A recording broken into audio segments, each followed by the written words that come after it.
अर्जुन मंदिर में ध्यानमग्न बैठा है, माथे पर तिलक है और मन ही मन प्रभु से अगली लड़ाई के लिए शक्ति और दिशा मांगता है।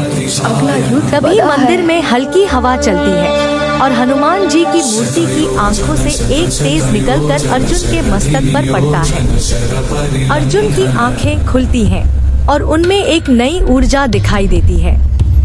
तभी कहानी एक फ्लैशबैक में जाती है, महाभारत के युद्ध का दृश्य, जहां रात के अंधेरे में अश्वत्थामा चुपके से शिविर पर हमला करता है। उसे अमरता का श्राप मिला था और युगों से वह भटक रहा था। अब हिमालय की एक गुफा में ध्यानस्थ अश्वत्थामा अपनी चेतना में एक नई पुकार महसूस करता है और धीरे से कहता है, अब युद्ध मेरा भी है। दूसरी ओर एक और फ्लैशबैक में ग्रामीण भारत के एक छोटे गांव में एक 12 से 13 साल का मासूम बालक अपने माता पिता सुमति और विष्णुइषा के साथ खेलता है। यही बालक भविष्य में भगवान काल्की बनेगा, लेकिन अभी वह एक साधारण जीवन जी रहा है। उधर कलीपुर के अंधेरे आयाम में राक्षस 9X की मृत्यु के बाद एक नई ऊर्जा जन्म ले रही है।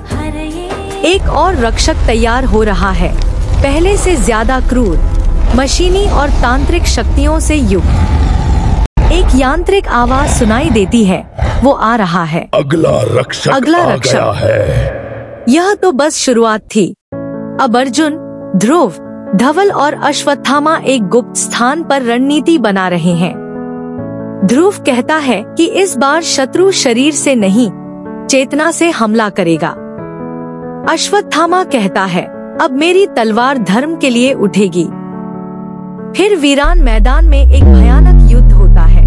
नया राक्षस, आधा मशीनी आधा तांत्रिक, प्रकट होता है। अर्जुन अपनी दिव्य धनुष से अग्निबाण चलाता है, धवल तलवार से हमला करता है, अश्वत्थामा कपालभेदी वार करता है और ध्रुव अपनी टेक्नोमंत्र यंत्र से राक्षस की गति को धीमा करता है। राक्षस गूंजती आवाज में कहता है, तुम मुझे रोक नहीं सकते। पीछे और भी हैं।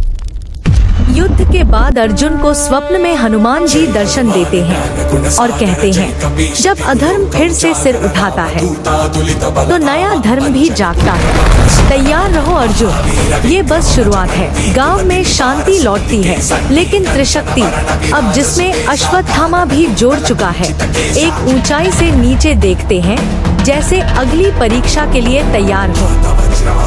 और एक गूंजती आवाज दर्शकों के लिए कहती है, त्रिशक्ति अब 4 शक्तियाँ बन चुकी थी और युद्ध अब केवल धरती पर नहीं, आत्मा में था।